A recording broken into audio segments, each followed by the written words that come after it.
बच्चों आज की क्लास के अंदर अपन विद्युत क्षेत्र की तीव्रता जो है, अपन ने वैसे लास्ट क्लास में पढ़ लिया विद्युत क्षेत्र की तीव्रता क्या होती है। आज अपन एक बिंदु आवेश के कारण विद्युत क्षेत्र की तीव्रता ज्ञात करेंगे और ये बहुत ही इंपॉर्टेंट डेरिवेशन है। आप इसको समझे, इसको याद करें, वापस बार बार प्रैक्टिस करें।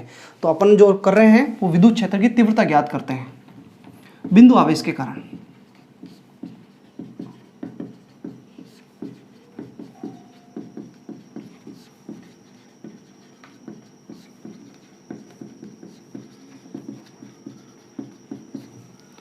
देखो, इससे पहले क्लास के अंदर आपको विद्युत क्षेत्र की तीव्रता के बारे में बता दिया गया है कि विद्युत क्षेत्र की जो तीव्रता होती है उसका सूत्र होता है बल F/Q0। ये फॉर्मूला आपको याद रखना है। F जो बल लग रहा है किसी आवेश पे, परीक्षण आवेश पे, और अपॉन में Q0 वो परीक्षण आवेश है जिसके ऊपर बल लग रहा है। ठीक है, तो आज अपन क्या करने वाले हैं, ये एक बिंदु आवेश है, एक बिंदु आवेश है, अकेला एक आवेश है जिसका मान है Q, O बिंदु पे पड़ा है और मुझे पता है कि भाई इसके चारों ओर क्या होगा, विद्युत क्षेत्र होगा चारों ओर। तो मुझे किसी बिंदु पे इसका विद्युत क्षेत्र की तीव्रता कितनी है, कितनी ताकत है इसके विद्युत क्षेत्र में, वो ज्ञात करनी है। और मुझे ज्ञात करना है बिंदु P पे विद्युत क्षेत्र। ठीक है, इस Q के कारण P पे विद्युत क्षेत्र ज्ञात करना है और O और P के बीच की दूरी है वो R। अब इस Q के कारण इस बिंदु पे विद्युत क्षेत्र जो होगा, पहले अपन एक यहाँ पे परीक्षण आवेश रखेंगे। पहले परीक्षण आवेश रखना पड़ेगा आपको। जैसे ही परीक्षण आवेश रखोगे तो ये Q इस Q प्लस Q0 पे क्या करेगा, बल लगाएगा। कहाँ बल लगाएगा, दोनों धनावेश है तो प्रतिकर्षण लगेगा। ये भी प्लस का है, ये भी प्लस का है, तो प्रतिकर्षण लगेगा। परीक्षण आवेश हमेशा धनावेश ही होता है। तो ये इस पे बाहर की तरफ बल लगाएगा तो विद्युत क्षेत्र भी बाहर की तरफ ही होगा। धनावेश का विद्युत क्षेत्र हमेशा बाहर की ओर होता है। ठीक है, तो थोड़ी लैंग्वेज लिख लेते हैं। माना हमें आवेश प्लस Q के कारण R दूरी पर बिंदु P पर विद्युत क्षेत्र की तीव्रता ज्ञात करनी है।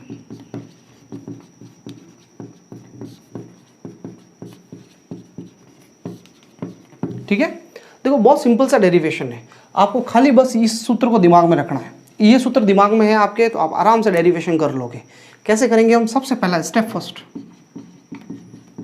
पहले अपन को चाहिए बल F ज्ञात करना है। तो इन दोनों के बीच में बल निकालो। तो दो जनों के बीच में बल निकालते हैं, दो आवेशों के बीच में, तो कूलाम का नियम पड़ा हुआ है। देखो पिछले लेक्चर आपको याद करने पड़ेंगे, पिछले याद होंगे तभी आप आगे से आगे समझ पाओगे आप। इसलिए ये कतई भूल नहीं करेगा आप, इसको हम देखते जा रहे हैं आगे से आगे और हमें समझ में आ जाए, याद भी हो जाए, ऐसा नहीं हो सकता। पिछला याद करना है। इवन आप जब कोई क्लास देखते हो तो एक बार पहले वाले लेक्चर को आप उसको देखें, रिवाइज करें, फिर उसके बाद इस पर आए आप। ठीक है, तो हमें पता है इन दो के बीच में जो बल होगा Q व Q0 के मध्य बल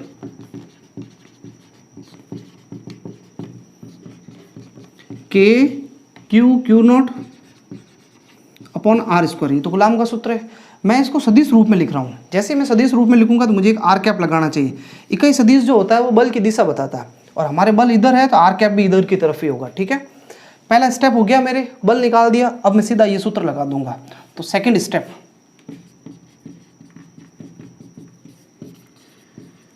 विद्युत क्षेत्र की तीव्रता की परिभाषा अनुसार क्या है विद्युत क्षेत्र की तीव्रता, E बराबर limit Q0 tends to 0 F/Q0। ठीक है, अब हम F का मान रख लेते हैं, बस मान रखना है। ये खाली दो स्टेप है, बस दो ही तो याद रखना है हमें स्टेप। अब मैं F का मान रख रहा हूं।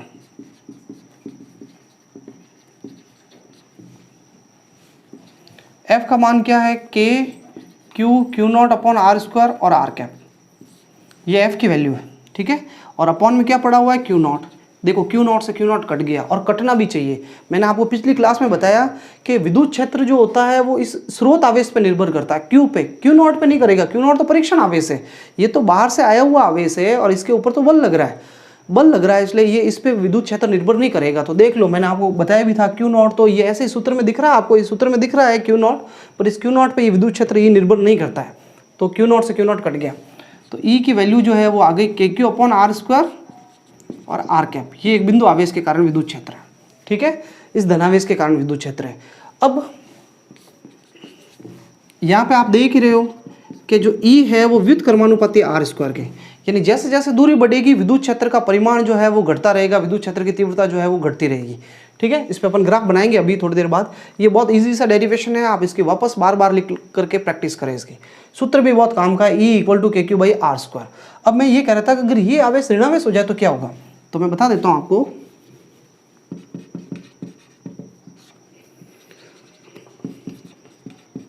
ऋणावेश के कारण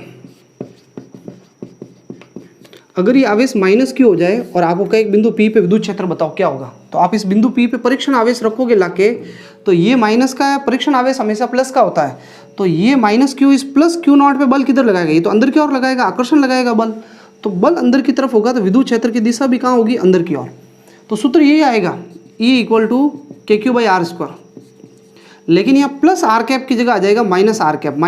का मतलब है विद्युत क्षेत्र की दिशा जो है वो विपरीत है, अंदर की ओर है। +R था बाहर की तरफ है विद्युत क्षेत्र, -R जो है वो अंदर की तरफ, यानी ऋणावेश लेने पे विद्युत क्षेत्र की दिशा बदल जाती है, खाली परिमाण पे कोई फर्क नहीं पड़ता है। ठीक है। एक और बात मैं जो इंपॉर्टेंट बता रहा हूँ आपको कि भाई जब आप आंकिक प्रश्न करोगे तब ये R को लगाने की जरूरत नहीं है, तब हम है ना सदिश निरूपण नहीं करेंगे, तब हम खाली विद्युत क्षेत्र की दिशा तीर से चित्र में ही बता देंगे। सूत्र के अंदर हमें माइनस लगाने की जरूरत नहीं है, यानी कहने का मतलब धनावेश हो, ये +Q आवेश हो या -Q आवेश हो, अगर आपको विद्युत क्षेत्र पूछे तो आपको ये सूत्र बताना, E = KQ/R²। आपको R लगाना ही नहीं है। जब R ही नहीं लगाना है तो हमें ना तो माइनस ना प्लस लगाने की जरूरत है, यानी धनावेश के कारण भी विद्युत क्षेत्र KQ/R² होगा, और ऋणावेश हो जाए तो भी आपको KQ/R² सूत्र ही लिखना है। न्यूमेरिकल करते टाइम आपको फॉर्मूले में माइनस नहीं लिखना है, या -Q हो जाए तो इधर Q की जगह माइनस मत लिखना, दिशा उल्टी कर देना, चित्र के अंदर आप दिशा इस धनावेश के बाहर कर देना, ऋणावेश के कारण अंदर की तरफ कर लेना, लेकिन सूत्र के अंदर कोई फर्क नहीं आएगा। सूत्र तो धनावेश के लिए भी KQ/R² लगेगा और ऋणावेश के लिए भी KQ/R² लगेगा। ठीक है। अब अपन ग्राफ बना देते हैं। तो बच्चों अपन अब ग्राफ बना रहे हैं। ग्राफ बनाने से पहले आपके सामने एक सूत्र लिख लेते हैं एक बार, KQ/R²। यानी अब आपसे पूछा जाए बिंदु आवेश के कारण विद्युत क्षेत्र क्या होता है, KQ/R²। सूत्र के अंदर देखो Q आ रहा है, मैंने आपको बताया था कि ये जो सूत्र था E = F/Q0 वाला, इसमें भले ही आपको Q0 दिख रहा था पर वो विद्युत क्षेत्र Q0 पे निर्भर नहीं कर रहा है। क्यों? क्योंकि ये Q का विद्युत क्षेत्र था। Q0 तो एक परीक्षण आवेश था जो इसके विद्युत क्षेत्र के अंदर प्रवेश कर गया था, ये Q0, पर ये विद्युत क्षेत्र इस Q का है, E जो है वो किसका है, Q का है, तो ये Q पर ही निर्भर करेगा, इस Q0 पे नहीं करेगा।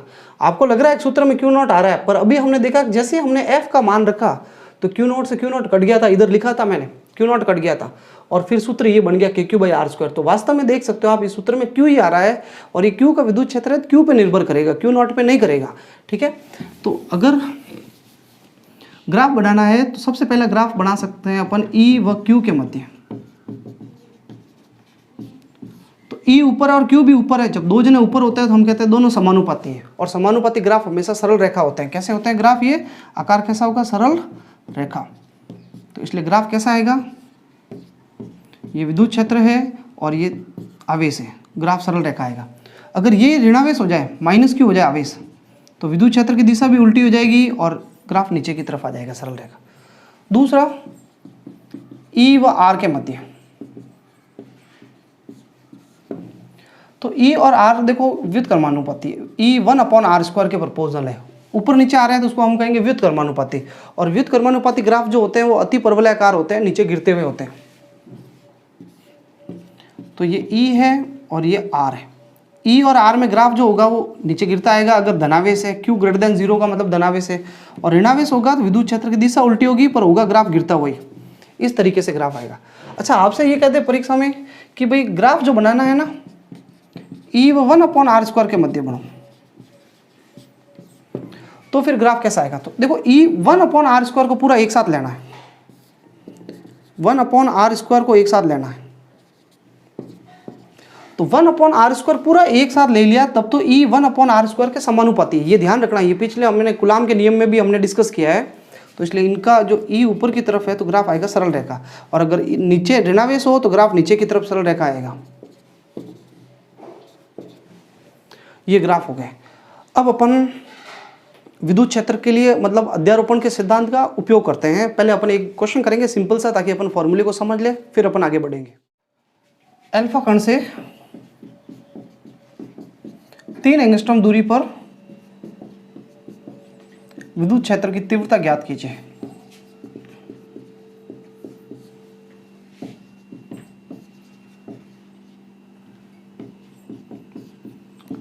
बिल्कुल सिंपल सा क्वेश्चन है। देखो अल्फा कण शब्द आपने पहली बार सुना होगा, ये क्या चीज़ है? तो ये मैं बता देता हूँ। अल्फा कण होता है हीलियम का नाभिक। हीलियम नाभिक, या यूं कह दो जो अल्फा कण होता है वो He+2 द्विधनायनित हीलियम आयन होता है। He+2 तो द्विधनायनित हीलियम आयन है। तो ये जैसे हीलियम का नाभिक ही होता है जिसके अंदर 2 प्रोटॉन होते हैं, उसको अल्फा कण कहते हैं। और आपको इस हीलियम के नाभिक से 3 एंगस्ट्रॉम की दूरी पे एक बिंदु है, वहाँ पे विद्युत क्षेत्र ज्ञात करना है। ठीक है, तो इस हीलियम के नाभिक का आवेश कितना होता है? तो आवेश जो है इसके अंदर 2 प्लस होते हैं। हीलियम के नाभिक में 2 प्लस होते हैं और एक प्रोटॉन का आवेश होता है E, तो 2 प्रोटॉन का आवेश होगा 2E। ये तो हमें याद होना चाहिए, एक प्रोटॉन का E होता है, 2 प्रोटॉन का 2E। तो हीलियम का नाभिक होता है अल्फा कण और कुछ नहीं है, और हीलियम नाभिक में 2 प्रोटॉन होते हैं, इसलिए इसका धनावेश हो गया 2E। 2E की वैल्यू जो है वो 1.6, ये बाद में रख लेंगे अपन, अभी नहीं रखते हैं। और R दूरी जो है वो 3 एंगस्ट्रॉम है। 3 एंगस्ट्रॉम का मतलब होता है 10⁻⁻10। अब अपन सूत्र में मान रख रहे हैं।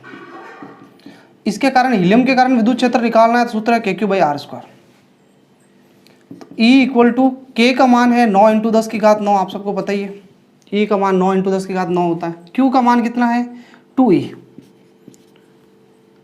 2E अपॉन R की जगह अपन कितना रखेंगे? 3 इंटू, देखो एंगस्ट्रॉम जो होता है वो 10⁻−10 होता है, तो 3 × 10⁻3 10, और R का स्क्वायर है तो यहाँ पे इसका भी क्या हो जाएगा? स्क्वायर हो जाएगा। अब सिंप्लीफाई करो, 9 × 10⁻9 2, और E का मान होता है 1.6 × 10⁻−19, और 3 का स्क्वायर हो जाएगा 9, और इसकी 10⁻−10 का हो जाएगा स्क्वायर 10⁻−20। 9 से 9 कट गए, 2 × 1.6 मिलके 3.2 हो गया। ठीक है, घातें देखो, प्लस वाली घातों को जोड़ दो, माइनस वाली, ये -20 घात है, इसको ऊपर भेजोगे आप तो प्लस की 20 घात हो जाएगी। सारी घातों को ऊपर ले लो आप एक बार। अब 10 की कितनी घातें हैं भाई? देखो ये 9 घात है प्लस की, और ये प्लस की 20 है, तो 29 घातें हो गई। 29 प्लस की घातें, उसमें से -19 कर दो, 19 माइनस कर दो, 10⁻10 आ गई। तो विद्युत क्षेत्र आ गया 3.2 × 10⁻10, और इसका मात्रक होता है N/कूलम। ये क्वेश्चन का आंसर आ गया। बिल्कुल इजी क्वेश्चन था।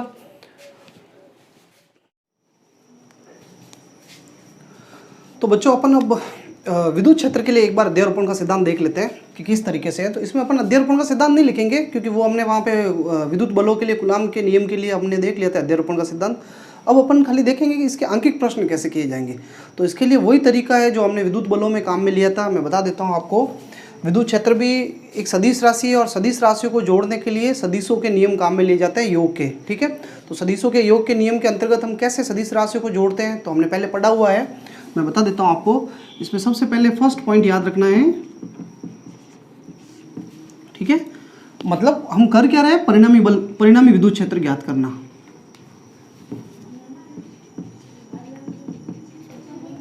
परिणामी विद्युत क्षेत्र ज्ञात करना। और ये कुछ वैसे ही है जैसे हमने परिणामी विद्युत बल ज्ञात किया था। परिणामी विद्युत बल जैसे ज्ञात किया था उसी तरीके से। सबसे पहले नॉट फर्स्ट, या पहली स्थिति नंबर फर्स्ट कह दो इसको। यदि विद्युत क्षेत्र, दो विद्युत क्षेत्र समान दिशा में हो, जो दो विद्युत क्षेत्र लग रहे हैं वो समान दिशा में हो,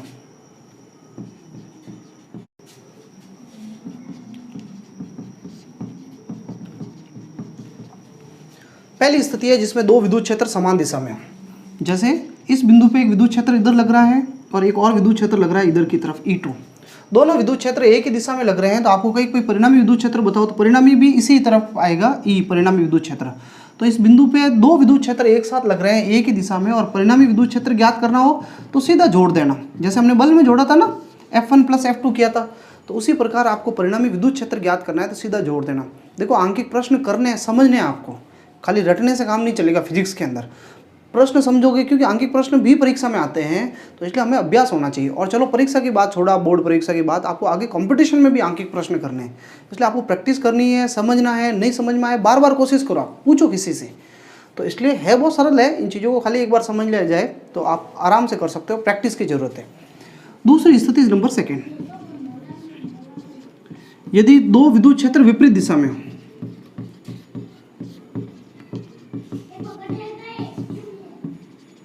एक विद्युत क्षेत्र इधर की तरफ है और एक विद्युत क्षेत्र इधर है। तो जब दो विद्युत क्षेत्र विपरीत दिशा में होंगे तो परिणामी विद्युत क्षेत्र कैसे ज्ञात करोगे? तो घटाना, आपको E1 में से E2 घटाना, माइनस करना। जैसे मान लो E1 इधर है, E2 इधर है और ये E1 बड़ा है तो परिणामी विद्युत क्षेत्र की दिशा इधर होगी, जो बड़ा है उसकी तरफ होगी। अगर E1 बड़ा है E2 से तो परिणामी विद्युत क्षेत्र आपको घटाना है और बड़े वाले में से छोटा वाला घटाना है, ठीक है। ये आपको पता चल जाएगा, आप निकालोगे E1 और E2 तो पता चल जाएगा कौन बड़ा है कौन छोटा है। अब इसमें बहुत ही महत्वपूर्ण बात कि अगर E1 और E2 बराबर हो जाए, यदि E1 इक्वल टू E2 हो तब क्या होगा? तब ये दोनों कट जाएंगे तो परिणामी विद्युत क्षेत्र क्या आ जाएगा? शून्य आ जाएगा। यानी प्रश्न कह दे किसी बिंदु पे परिणामी विद्युत क्षेत्र अगर शून्य है तो आप वहां पर क्या करना, ये परिणामी विद्युत क्षेत्र शून्य है तब समझ जाना E1 और E2 दोनों बराबर है और विपरीत है। यानी परिणामी क्षेत्र शून्य होने की जो शर्त है, शर्त किसकी? परिणामी विद्युत क्षेत्र शून्य होने की।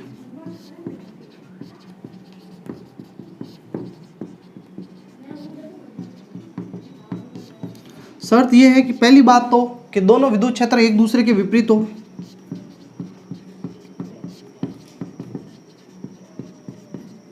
बल में भी यही होता है, परिणामी बल शून्य होगा तो दो बल एक दूसरे के विपरीत होने चाहिए। तो पहली स्थिति तो मस्ट जरूरी है, विपरीत होने चाहिए। दूसरी बात है कि दोनों बराबर हो, उनका परिमाण जो है वो बराबर हो। अच्छा, ऐसा हो जाए कि दो विद्युत क्षेत्र जो लग रहे हैं ना तो समान दिशा में लग रहे हैं ना विपरीत दिशा में, किसी कोण पर लग रहे हैं। जैसे ये विद्युत क्षेत्र E1 इधर लग रहा है और E2 इधर लग रहा है थीटा कोण पे, तो इन दोनों का परिणामी विद्युत क्षेत्र इनके बीच में कहीं न कहीं होगा। तो कैसे ज्ञात करोगे परिणामी विद्युत क्षेत्र? तो ये सूत्र आपके पढ़ा हुआ है, E1 square E2 square 2E1 E2 cos theta. अब हम इस पे दो एक अंकीय प्रश्न कर लेते हैं ताकि अपन को टॉपिक थोड़ा समझ में आ जाए, ठीक है। देखो अपन एक क्वेश्चन कर रहे हैं, बिल्कुल सिंपल सा प्रश्न है, कोई ज़्यादा कॉम्प्लिकेटेड है नहीं। ये दो आवेश है फॉर क्यू और माइनस क्यू, परस्पर कितनी दूरी पर स्थित है? L दूरी पर स्थित है। ये बिंदु A है, ये बिंदु B है, यहाँ पे एक फॉर क्यू आवेश स्थित है और यहाँ पर है माइनस क्यू आवेश, ठीक है। दोनों कितनी दूरी पर है? L दूरी पर। बहुत सिंपल है, कोई ज़्यादा कॉम्प्लिकेशन नहीं इसमें। L दूरी पर स्थित है, जैसे प्रश्न कह रहा है वैसे वैसे मैंने बना दिया। इनके मध्य बिंदु पे परिणामी विद्युत क्षेत्र ज्ञात करो। भाई ये मध्य बिंदु है, मध्य बिंदु है तो ये इसकी दूरी पूरी L है तो ये दूरी होगी L/2 और ये भी दूरी कितनी होगी? L/2 दूरी होगी, ठीक है।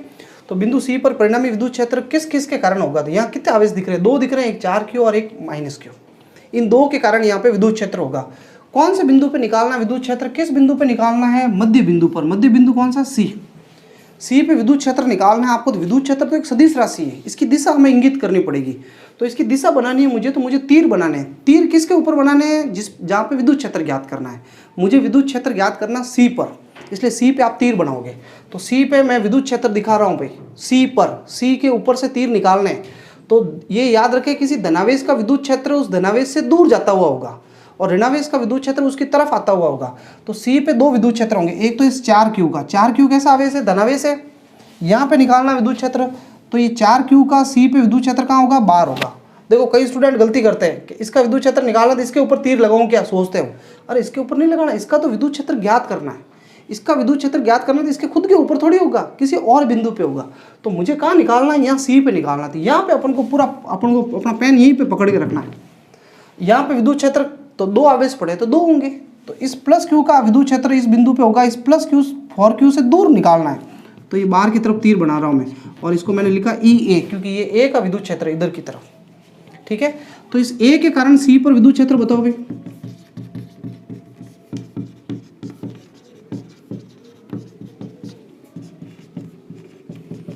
KQ अपॉन R स्क्वायर, सूत्र पता है हमें, KQ/R²। K मैं इसके कारण निकाल रहा हूं तो इसका आवेश है 4Q अपॉन R। दूरी का स्क्वायर करना है। दूरी कितनी है? A और C के बीच में, तो A और C के बीच में दूरी देखो ये लिखी हुई L/2 का स्क्वायर, K 4Q और इसका स्क्वायर करोगे तो L²/4 हो जाएगा। ये 4 ऊपर जाएंगे भाई, तो 4 और 4 कितना हो जाएगा? 16। तो EA जो विद्युत क्षेत्र आ गया वो 16 KQ/L² आ गया। इसको समीकरण 1 दे दो आप। अब बिंदु C पर किसका विद्युत क्षेत्र होगा? माइनस Q का भी होगा। देखो अब C पे दूसरा Q का विद्युत क्षेत्र निकाल रहे हैं, माइनस Q का। तो माइनस Q क्या करेगा? माइनस वाला से इस बिंदु को अपनी तरफ खींचेगा। इसका विद्युत क्षेत्र माइनस का खुद की तरफ होता है। तो इस बिंदु C पर एक और विद्युत क्षेत्र है इस B का, लेकिन वो इस B की तरफ होगा, इसकी तरफ ही होगा। तो यहाँ पे इस B का विद्युत क्षेत्र भी है, मैंने यहाँ लिख लिया EB, और EB भी इधर की तरफ है। तो B के कारण C पर विद्युत क्षेत्र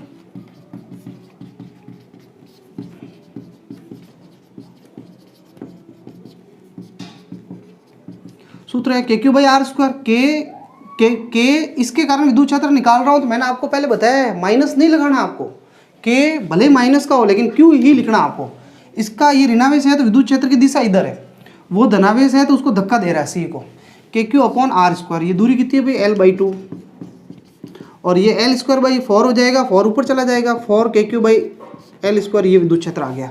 देखो दोनों विद्युत क्षेत्र देखो आप, के क्यू बाई एल स्क्वायर, के क्यू बाई एल स्क्वायर, या 4 आ रहा है या 16 आ रहा है, 16 आ रहा है, तो ये बड़ा है विद्युत क्षेत्र। यहाँ ए का विद्युत क्षेत्र बड़ा है और बी का विद्युत क्षेत्र छोटा है, लेकिन हमें यहाँ बड़ा छोटा देखना ही नहीं क्योंकि ये विपरीत है नहीं, ये तो एक ही दिशा में, ये दोनों एक ही दिशा में है, तो हमें तो परिणामी विद्युत क्षेत्र ज्ञात करना है। तो पहली स्थिति बताई गई है कि दोनों जुड़ जाएंगे, तो कुल परिणामी विद्युत क्षेत्र क्या होगा,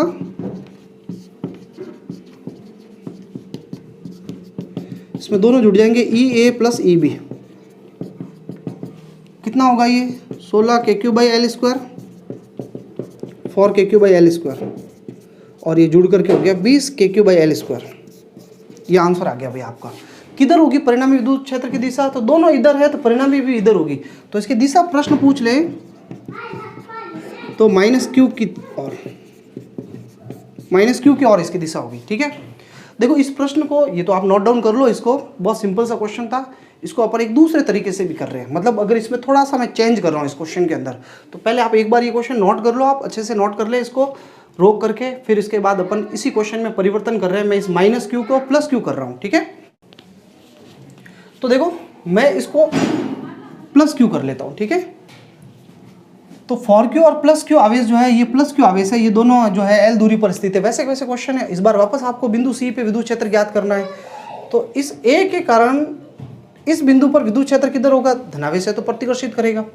ये इस बार ये भी प्लस हो गया, तो इसका विद्युत क्षेत्र किधर होगा, तो बी का विद्युत क्षेत्र भाई अब की बार अंदर की तरफ थोड़ी होगा, बी खुद धनावेश है, तो ये सी को क्या करेगा, ये धक्का देगा। तो बस इतना सा चेंज होगा, आपको ये ध्यान रखना है। बहुत सिंपल सी बात है कि इसको जैसे मैं प्लस करूंगा, उसका ए का तो विद्युत क्षेत्र इधर ही है, वो तो धक्का दे ही रहा है, ये बी भी सी को धक्का देगा, और धक्का देने का मतलब इससे दूर हटेगा। तो बी जो है इस प्लस क्यू आवेश सी को अपने से दूर ले जाएगा, सी पे निकाल रहे हैं, तीर सी से रवाना करना है, और ये तीर उधर की तरफ लगेगा ई सी। अब दोनों विपरीत है, ए का विद्युत क्षेत्र सी पे कितना होगा, तो K Q by R square formula लगा दिया, ये 4 क्यू है तो 4 क्यू आ गया, दूरी एल बाई 2 है, ऐसे कैसे आएगा, कोई चेंज नहीं होगा, इसको तो चेंज नहीं किया मैंने। प्लस क्यू के कारण विद्युत क्षेत्र इस बी के कारण सी पे, फॉर्मूला के क्यू बाई आर स्क्वायर, इसका आवेश का मान है क्यू और इसकी दूरी है एल बाई 2। भले ये प्लस क्यू तो अपन को प्लस ही रखना है, और माइनस होता तो भी अपन फॉर्मूले में तो प्लस ही रखते हैं, माइनस का फर्क खाली दिशा पे पड़ता है। अब प्लस है तो उसकी दिशा उधर हो गई, तो सेम ये ऐसे कैसे आएगा, कोई चेंज नहीं होगा। अब दोनों विद्युत क्षेत्र एक दूसरे के विपरीत है, अब आपको परिणामी विद्युत क्षेत्र ज्ञात करना है। तो अब परिणामी ज्ञात करना, तो यहाँ थोड़ा चेंज हो जाएगा भाई, परिणामी ज्ञात करना, तो ये ए तो इधर की तरफ है और सी इधर है, तो घटाना है हमें। परिणामी स्थिति नंबर सेकंड बताई गई, किस में से किसको घटाओगे, तो बड़ा कौन है, ये 16 आ रहा है और ये 4 आ रहा है, 4 के क्यू बाई एल स्क्वायर और ये 16 के क्यू बाई एल स्क्वायर, ये बड़ा है। ए का विद्युत क्षेत्र बड़ा है भाई बी से, तो ए का बड़ा है बी से और विपरीत भी है, तो घटाएंगे हम, तो यहाँ पे माइनस लग जाएगा, ई ए माइनस ई बी हो जाएगा, तो ई ए में से ई बी घट जाएगा आपके। ठीक है, और आप जब इसमें से इसको माइनस करोगे, ई ए बड़ा है तो ई ए में से ई बी माइनस करेंगे तो यहाँ माइनस आ जाएगा, और 16 में से 4 माइनस हो जाएंगे तो कितना रह जाएगा 12। और अब इसकी दिशा किधर होगी, तो देखो दो विद्युत क्षेत्र है, इस 4 क्यू का विद्युत क्षेत्र इधर है ई ए, और इस ई बी है, ये ई सी नहीं है ई बी है। ठीक है, ई बी है, ये ई बी इधर है और इस ई ए इधर है, तो एक दूसरे के विपरीत है ये दोनों। तो सीधी सी बात है कि ये जो दोनों विद्युत क्षेत्र होंगे, इसमें से बड़ा कौन सा है, ए वाला बड़ा है, तो परिणामी विद्युत क्षेत्र भी इधर ही आएगा। तो इसकी दिशा जो होगी, इस परिणामी की दिशा इधर होगी, दिशा अभी भी ये इधर की तरफ होगी, इस प्लस क्यू की ओर, क्योंकि वो बड़ा ई है, तो इस बार भी दिशा इधर की तरफ ही होगी, जो पहले की तरफ थी इस प्लस क्यू की ओर ही होगी। ठीक है, देखो और करते हैं अपन, ये भाई यहाँ पर मैंने गलती से ई सी लिख लिया था, वो ई सी नहीं है ई बी है, कंफ्यूज नहीं होना है छोटी छोटी बातों में, खुद को भी थोड़ा अपना दिमाग लगाना है। ठीक है, आगे और क्वेश्चन कर रहे हैं अपन, एक और अपन क्वेश्चन कर रहे हैं।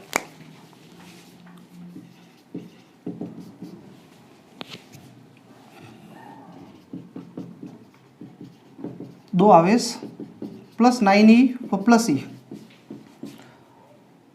परस्पर 16 सेंटीमीटर दूरी पर स्थित है। ठीक है, दो आवेश है, इनके मध्य वह बिंदु ज्ञात करो इनके मध्य उस बिंदु की स्थिति ज्ञात करो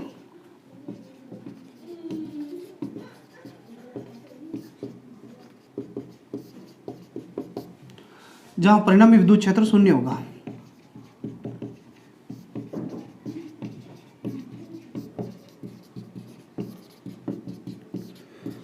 ये क्वेश्चन हमने वैसे भी कूलाम के नियम में वैसे वैसे किया था बलों के लिए, उसी तरीके से क्वेश्चन है। इस बार इसमें विद्युत क्षेत्र पूछा है, पीछे देख लेना, ये वैसा ही क्वेश्चन है। दक्ष फैन ऑन करते, कम करना फैन, थोड़ा 2 पे कर दे, 2 पे बस ठीक है। तो अपन परिणामी विद्युत क्षेत्र ज्ञात करते हैं। दो आवेश कौन सा है, एक प्लस 9E है और एक प्लस E है, ए पर और बी पर। दो समान आवेश होते हैं तो बल भी उनके बीच में 0 होगा और विद्युत क्षेत्र भी उनके बीच में 0 होगा। बीच में मध्य बिंदु पे 0 तब होता है जब दोनों बराबर हो, पर यहाँ तो बराबर है नहीं, तो इसलिए बीच में कहीं ना कहीं 0 होगा। मुझे पता नहीं वो बिंदु कहाँ होगा, तो ढूंढते उस बिंदु को। तो भाई मुझे नहीं पता, तो मैं मान लेता हूँ ये बिंदु सी है जहाँ विद्युत क्षेत्र क्या है, शून्य है। ए और बी के बीच में दूरी कितनी है, 16 सेंटीमीटर, ठीक है।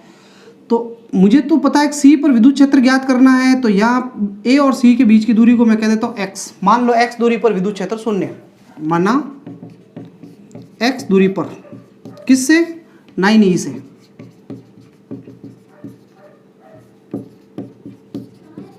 दोनों के मध्य विद्युत क्षेत्र शून्य है। इससे x दूरी है तो ये इससे कितनी होगी, सामान्य गणित है, ये 16 है तो ये x है, तो पीछे कितनी बच गई, 16 माइनस एक्स। ठीक है, देखो हम बहुत धीरे धीरे पढ़ रहे हैं, कहीं नहीं भाग रहे हैं, कोई उतावल नहीं है अपन को, बिल्कुल इजी कर रहे हैं अपन। लेकिन देखो समझना पड़ेगा अपन को, थोड़ा अपन को गरज होनी चाहिए, अपन को घुसना है अंदर, टॉपिक के अंदर घुसना है अपन को, ये दूर दूर नहीं भागना, उससे बाहर नहीं रहना टॉपिक से, कि क्या पता क्या चल रहा है क्या चल रहा है। आप पहले नेगेटिव चलोगे तो वो हार्ड लगना ही लगना है आपको, इसलिए आपको टॉपिक के अंदर घुसना है। एक बार एक चीज़ बता दी तो उसको पकड़ लो, भाई हाँ ये आए तब मुझे ये करना है, फिर हमारा काम आसान हो गया, फिर अगली नई चीज़ आएगी। बस ऐसे धीरे धीरे चीज़ें इकट्ठी होगी हमारे सामने। तो इसलिए जब आपको ये बता दिया है कि भाई परिणामी विद्युत क्षेत्र शून्य है, तो पहले से दिमाग में आ जाना चाहिए कि दो विद्युत क्षेत्र लगेंगे, एक दूसरे के विपरीत लगेंगे, बस परिणामी विद्युत क्षेत्र शून्य हो जाएगा। तो अब बिंदु सी पर विद्युत क्षेत्र किसके होंगे, दो कौन से होंगे, तो एक तो ए पड़ा है, ये आवेश पड़ा है, और एक ये आवेश पड़ा है, दो आवेश दिख रहे हैं, तो दो विद्युत क्षेत्र होंगे। इस प्लस 9E का विद्युत क्षेत्र क्या होगा, तो ये धनावेश है, धनावेश का विद्युत क्षेत्र बाहर की तरफ होगा ये, और इस बी का विद्युत क्षेत्र किधर होगा, ये बी बाहर की तरफ होगा उधर, ये उसको उधर धक्का देगा बी का विद्युत क्षेत्र। तो इसका कितना होगा, ए के कारण कितना होगा भाई सी पर विद्युत क्षेत्र, तो फॉर्मूला है के क्यू का मान कितना, आवेश देखो सूत्र याद होना चाहिए, के क्यू अपॉन आर स्क्वायर, और ये दूरी कितनी है इसकी एक्स, तो एक्स का स्क्वायर हो जाएगा के क्यू बाई आर स्क्वायर। सूत्र में खाली मान ही तो रखना है। दूसरा इस बी के कारण के, इसका आवेश कितना है ई, के ई, और सी पर बी के कारण निकाल रहे हैं, दूरी भी सी और बी के बीच के काम आएगी, 16 माइनस एक्स का स्क्वायर, के ई 16 माइनस एक्स का होल स्क्वायर। बिल्कुल सिंपल था, ये आ गया समीकरण 2, ये समीकरण 1। अब प्रश्न कह रहा है परिणामी विद्युत क्षेत्र शून्य है, तो आपको स्थिति नंबर सेकंड बहुत डिटेल से बताई गई है कि परिणामी विद्युत क्षेत्र शून्य है।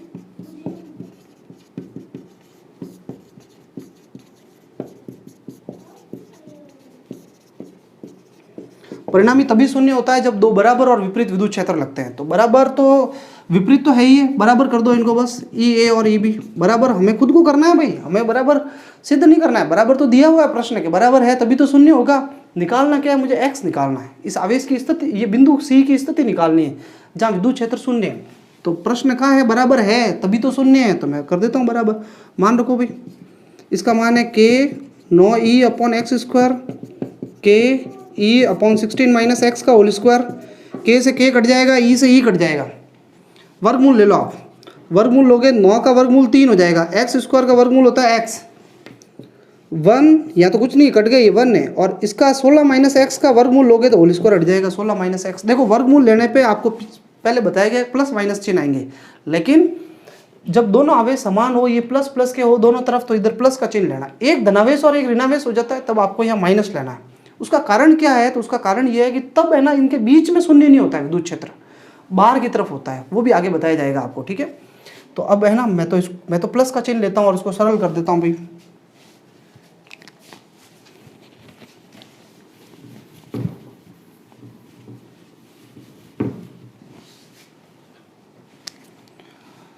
इसको इधर भेज दो, 3 से गुणा कर दो 16 माइनस एक्स को, और इसको इधर भेज दो x को, 48 minus 3x equal to x, 48 equal to 4x। तो x की वैल्यू आ गई भाई 12 सेंटीमीटर, x आ गया। ये प्रश्न हमने पहले किया हुआ है बल के लिए, सेम वैसे ही क्वेश्चन किया हमने, कोई ज़्यादा कॉम्प्लिकेटेड था नहीं। तो बच्चों अपन ने ये तो आंकिक प्रश्न किए हैं। अब अपने अगले लेक्चर के अंदर अपन जो आंकिक प्रश्न करेंगे उसमें आवेश त्रिभुज पर स्थित होंगे, थीटा कोण पर विद्युत क्षेत्र लगेगा, परिणामी विद्युत क्षेत्र ज्ञात करेंगे, ठीक है। फिर उसके बाद दूसरे टॉपिक होंगे आगे।